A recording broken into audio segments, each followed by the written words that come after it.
Kala Lembang. Pak Abraham silakan Pak. Terima kasih pimpinan.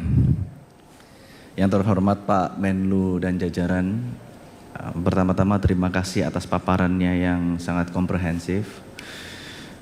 Izinkan saya untuk menyampaikan aspirasi dari dapil saya Pak Menteri, karena kebetulan dapil saya luar negeri, karena kemarin saya berkesempatan untuk reses dan kunjungan dapil ke luar negeri, khususnya yang PMI-nya cukup banyak. Yang pertama dari Malaysia, kemarin kami sempatkan diri untuk ke Kota Kinabalu Pak Menteri. Di Kota Kinabalu itu terdapat 225 titik CLC Sabah dan 166 titik CLC Sarawak. Itu dari Sekolah Indonesia Kota Kinabalu. Totalnya di sana siswanya ada 21.582. Dari total CLC Sabah itu yang memiliki izin barusan 97. Nah, CLC ini Pak Menteri, ada yang di ladang, ada yang non ladang. Yang di ladang itu tidak semuanya punya izin. Yang non ladang tidak punya izin sama sekali. Jadi memang mereka tidak memberikan izin untuk CLC non ladang. Tapi problemnya Pak Menteri, di CLC non ladang ini si total siswanya itu ada kurang lebih 7.000. Dan dari pihak imigrasi Malaysia itu seringkali melakukan sidak ke CLC non ladang ini. Jadi begitu pihak imigrasi Malaysia melakukan sidak, guru-guru kita, siswa-siswa kita itu sembunyi, takut ketahuan oleh pihak imigrasi Malaysia, takut dideportasi. Tapi kalau misalnya kita nggak punya CLC non ladang, mereka ini berpotensi menjadi kriminal. Nah, mereka berharap apakah bisa dilakukan agreement MOU lagi antara pihak pemerintah kita dengan Malaysia. Itu mereka sangat berharap. Bahkan kemarin saya datang ke beberapa CLC non ladang, mereka itu sampai mohon-mohon, Pak, kami ingin sekali supaya di MOU supaya kami bisa mengajar anak-anak Indonesia semua di dalam CLC non ladang itu Pak Menteri. Itu yang pertama Pak Menteri. Lalu yang kedua, ini juga aspirasi dari guru-guru di Sekolah Indonesia Kota Kinabalu. Ini terkait kesejahteraan mereka. Mereka ini kebanyakan guru-guru yang di CLC, guru-guru pamong, kebanyakan bekerja sebagai buruh di ladang juga. Karena kesejahteraan mereka ini tidak terjamin. Mereka ini menerima gaji dalam bentuk rupiah. Jadi mereka bertanya, Pak, ini kalau kursnya Indonesia turun, gajinya mereka ikut turun. Apakah boleh mereka digaji menggunakan ringgit, mata uang di daerah setempat? Itu yang mereka keluhkan. Lalu juga terkait di SIKK masih sama. Mereka ini di CLC banyak yang tidak semuanya ada SMP, tidak semuanya ada SMA. Jadi jarak ladang ke Sekolah Indonesia Kota Kinabalu ini 6 jam sampai 7 jam, bahkan ada yang 12 jam. Jadi sangat jauh. Jadi mereka kalau misalnya mau ke sekolah itu nggak bisa langsung pulang Pak Menteri. Mereka nginep dulu berapa hari barusan kembali. Nah, mereka berharap kalau misalnya bisa dikomunikasikan apakah bisa dibuat asrama sekolah di sana. Jumlahnya besar sekali Pak Menteri di sana, warga negara kita. Itu yang terkait Sabah Pak Menteri. Lalu yang kedua di Hong Kong. Di Hong Kong banyak PMI kita, WNI kita yang senang dengan kinerja konjen Hong Kong yang sekarang karena dianggap tanggap oleh permasalahan PMI. Dan tapi banyak aspirasi juga dari WNI maupun PMI kita yang ada di Makau. Karena jumlah WN kita ada 7.500, PMI-nya 5.500, yang undocumented lebih banyak.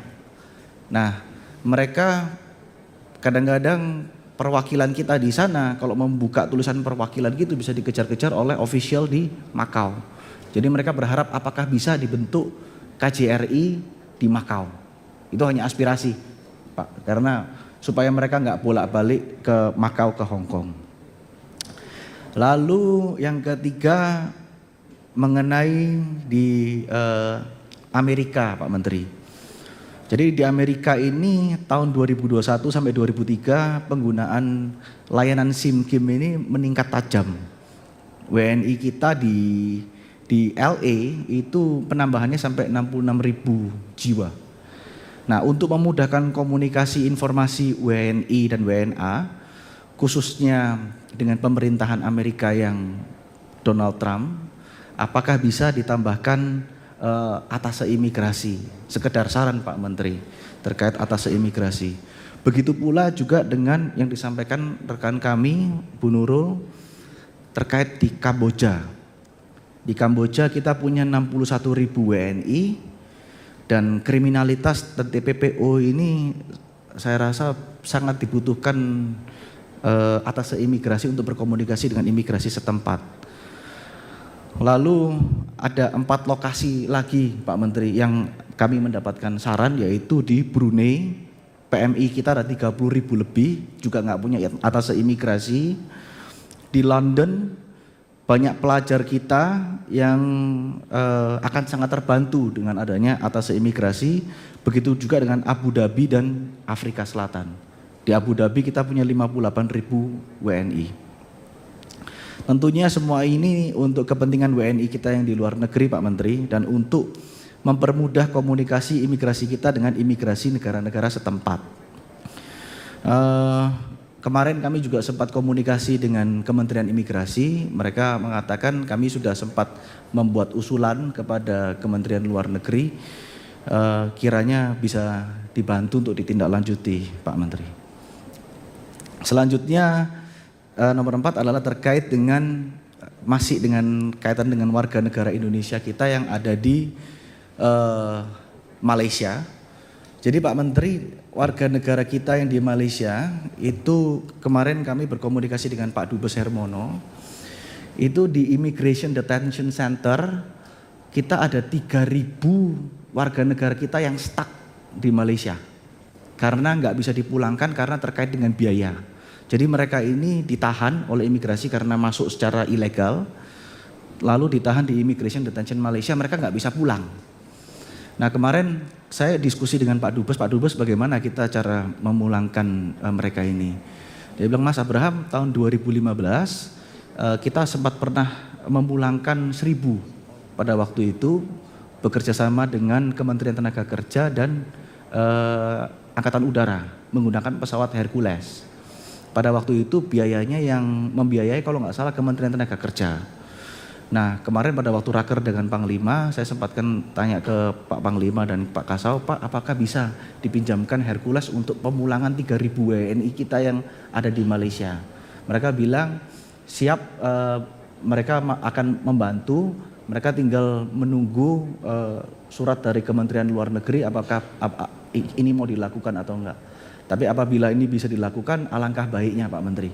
Karena 3.000 WNI ini luntang-lantung Pak di Malaysia untuk pemulangan warga kita.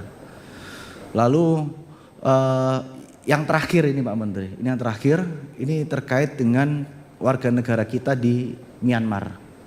Ada 1 warga negara kita di Myanmar yang ditahan oleh pemerintahan Myanmar. Kemarin kami sudah komunikasi dengan Pak Yuda, PWNI, dia ditahan karena terkait dengan imigrasi.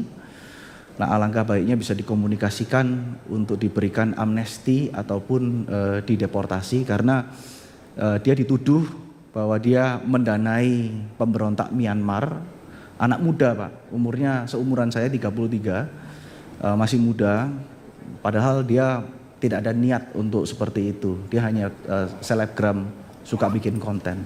Alangkah baiknya bisa diperjuangkan untuk bisa dikembalikan ke Indonesia Pak Menteri. Itu aja dari kami. Terima kasih Pak Menteri. Semoga semuanya dapat berjalan dengan baik dan lancar. Terima kasih. Terima kasih Pak Abraham, semoga puas. aspirasinya sudah bisa disampaikan.